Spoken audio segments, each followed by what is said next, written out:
mino anaty Kristy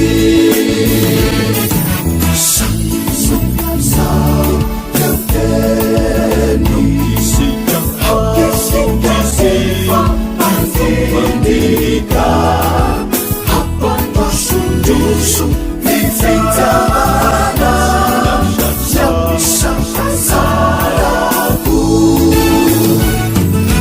samao teuteny akisitaseva andika apatosondoso mifitana yamisakazarako.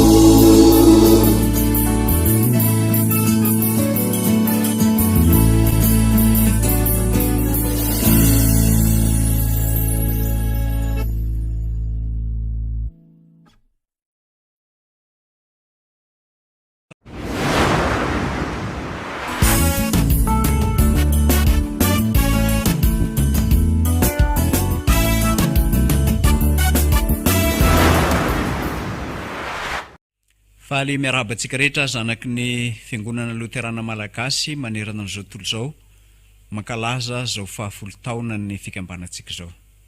Iara ivavaka sika rehetra. Mankasitraka anao zay ry Andriamanitra rainay fa mankalaza ny 10 taona ny zanaky ny fiangonana Luterana Malagasy zay.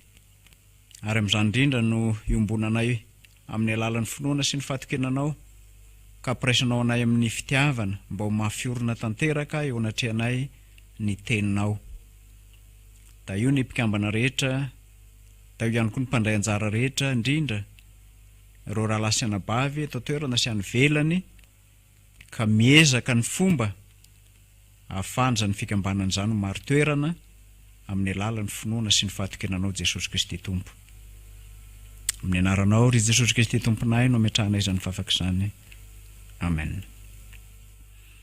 Ny fanevana zao fankalazana ny 10 taona ny zanaky ny fiangonana Luterana Malagasy zao ry havana dia hitantsika ao amin'ny epistilo any Hebreo ny toko 10 andininy 420 mivaky toy izao amin'ny anaran'i Jesosy. Ary aoka isika ifampandinika hampandroso ny fitiavana sy ny asa tsara.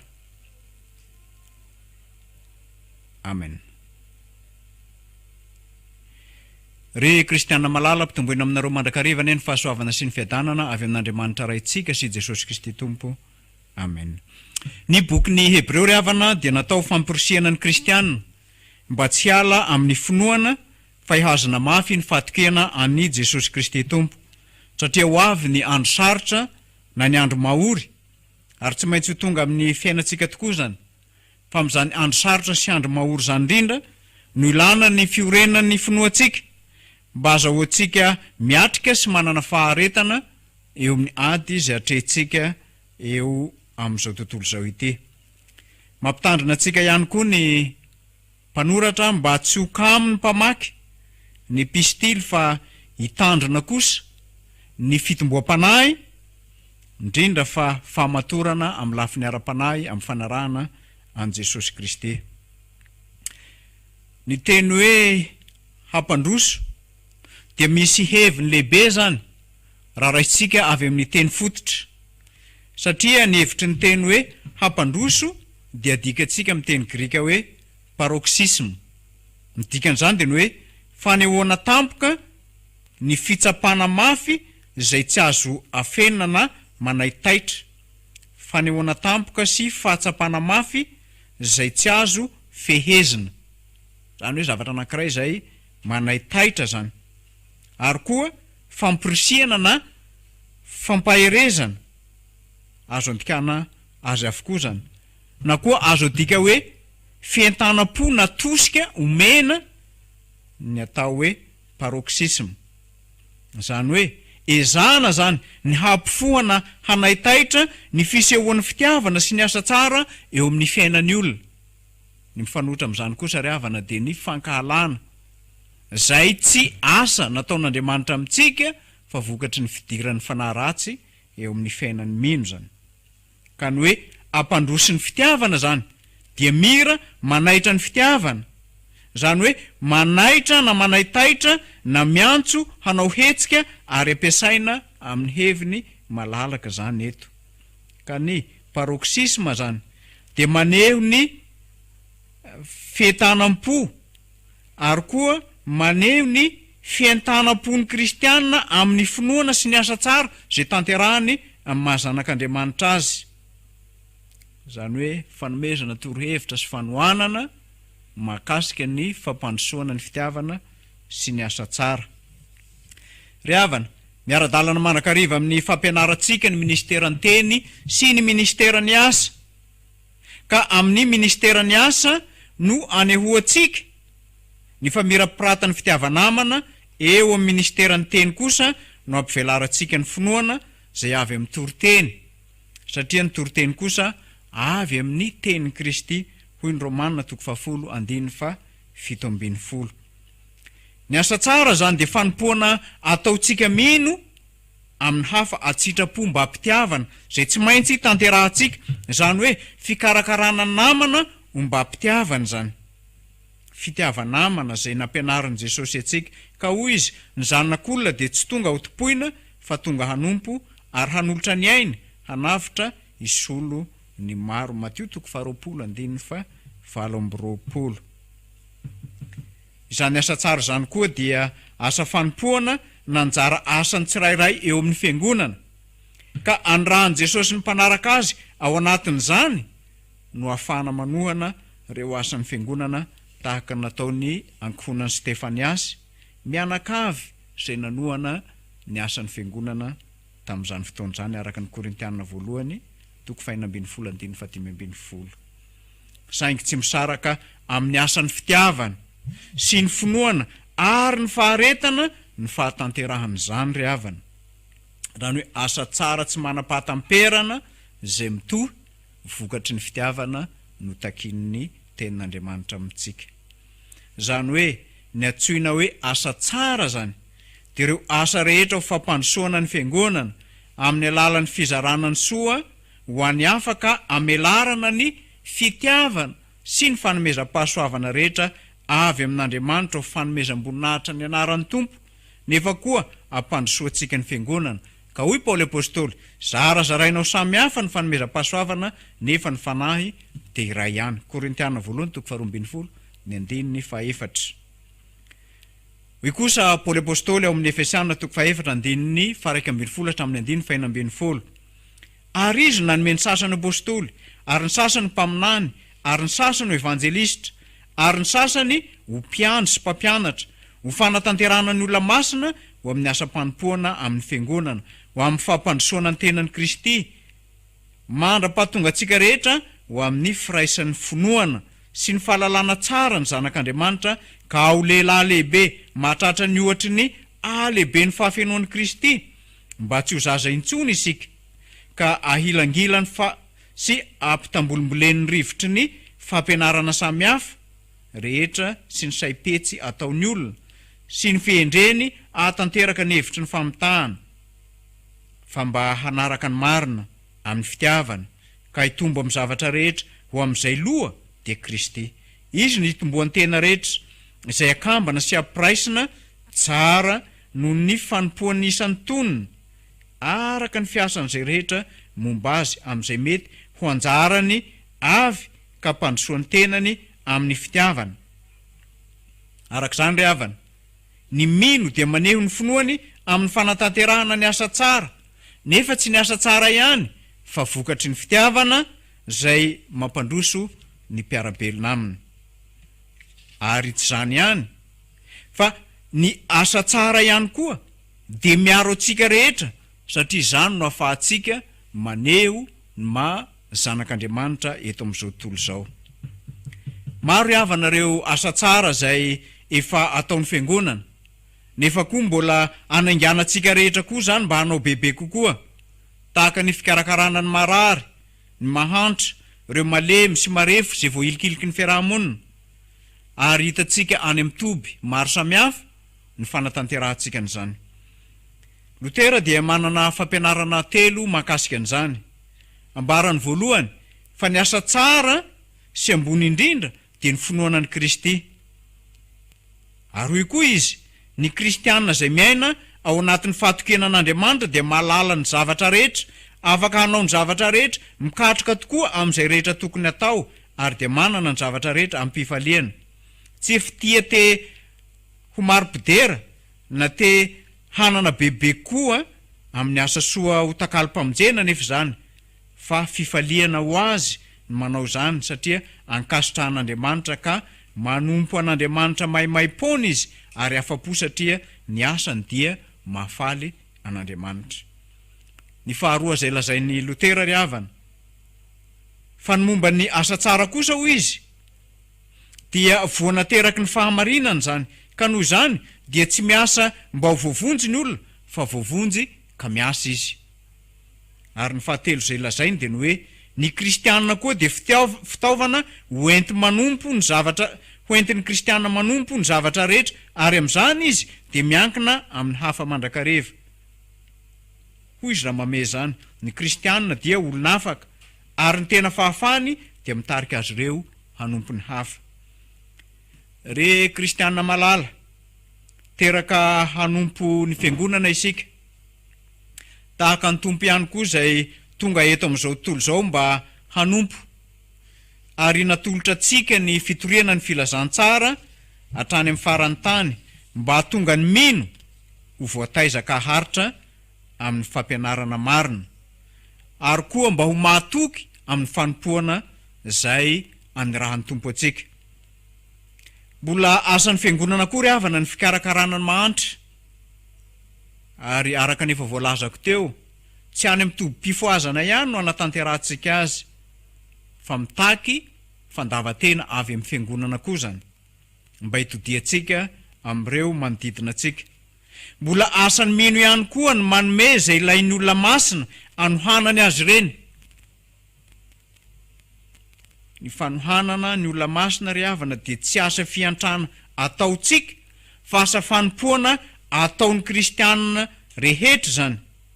Fa hoy ny tompo, tsarovo ny mpitondra anareo izay efa nitory ny tenin'Andriamanitra taminareo, every ny hafaran'ny fiainany ka raho ny finoany. Hebreo 7:7. Zany hoe ny kristianina manana fitomboana ara-panahy dia kristianina matotra sady mitombo finoana amin'ny fanarahana ny Kristy, ka mahatsiaro tena fa manana didy amin'izay fanompoana atao amin'ny olona masina zany. Mahotsa ankehitriny mahita reo mpanompon'Andriamanitra maro miasa mafy nefa tsy manana ny ampy, na eo amin'ny lafiny ara-pitaovana zany, na koa tsy mahavoray azy reo mba kely tokony anjara omeny fiangonana azy eo amin'ny fivelomana hoentiny mivelona. Mpanompon'Andriamanitra nomen'Andriamanitra antsika hanatanteraka ny asa izy ireny. Mpanompon'Andriamanitra sy olom-boafidy koa ka nomena antsika. Amin'izao 10 taona nitsanganana na nijoroan'ny zanaky ny fiangonana Loteranina Malagasy zao, 10 taona nitoriana sy nizarana ny fampianarana ny tenin'Andriamanitra ho fampiorenana antsika amin'ny finoana ny Jesosy Kristy, dia aza velantsika handalo fotsiny zany fampianarana mahakasika ny fitiavana sy ny asa tsara zany. Ka ahafahantsika rehetra miara-miredina manao hoe aoka sika hifandinika hampandroso ny fitiavana sy ny asa tsara. Ny fitiavana tsy hoentsika manao ny asa tsara ihany, fa hoentsika manompo koa, ary hoentsika koa manohana ireo mpiasan'Andriamanitra miara-miasa amintsika. Be ny asa izay iantsoana antsika zanaky ny fiangonana, ary betsaka ihany koa ny andraikitra izay efa nakinina amintsika. Andraikitra nakinina mitaky fitiavana reny rehetra reny, nefa koa misy ny asa tsara vokatry ny finoana izay tsy maintsy asehontsika mpiarabelona amintsika. Amin'izao 10 taona zao ary nitodiantsika amin'ny 10 taona ho avy koa, ka andehanantsika amin'izany fiantsoan'ny tompo antsika zany, ka hitenenany amintsika aoka sika ifampandinika hampandroso ny fitiavana sy ny asa tsara. Voninahitra ne ho an'Andriamanitra ray zanaka ary fanahy masina izay azy hatramin'ny taloha indrindra aharitra mandrakizay. Amen. Vavaka sika. Ampitero aminay Jesosy ny teny fikasanao, fa ny fitiavana no maharitra mandrakizay, ary zany koa no ampifamatoranay zanaky ny fiangonana loterana malagasy rehetra ary ampianaranao anay koa fa ny olona zay manam-pitiavana ary ny olona zay manam-pinoana dia manao asa tsara izy mba ho marika fa mitombo tokoa amin'ny finoana sy ny fahatokenanao izy. Amin'izao 10 taona izao dia mivavaka zay ny amaro-toerana ny fampianaranao Jesosy Kristy tompolohan'ny fiangonana. Sotra tompo. Amen.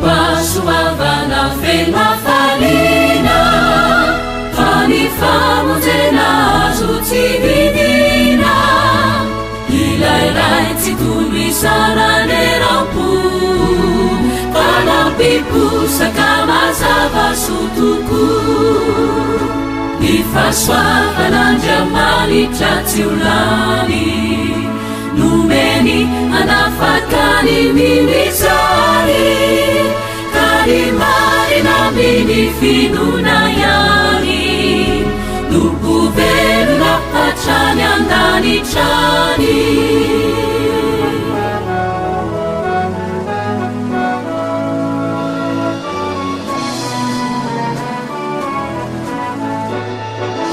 Lai Jesus nyani chani faulina Uaubutani nyazu fitalina Yehibetu kunifiti amani Iminumasi dinatani wabani Nifaswafana jamani chatiulani Numeni anafakani minisari Kalimari na mini finunayali Nukubeluna hachani andani chani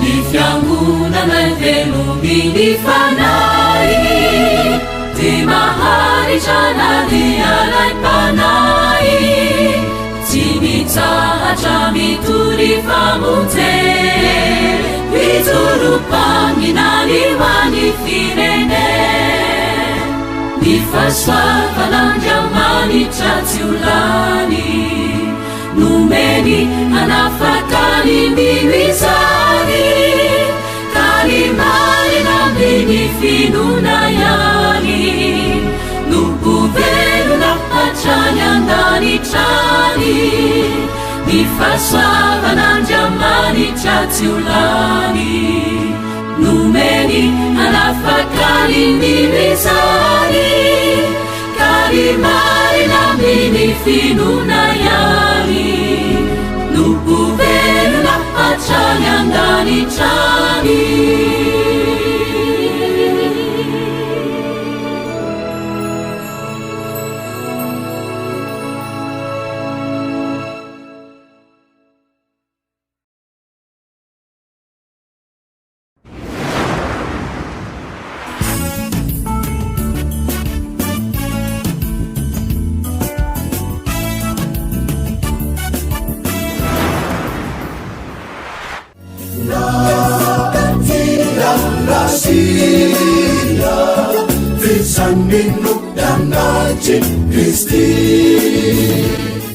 Ary aoka isika ifampandinika hampandroso ny fitiavana sy ny asa tsara.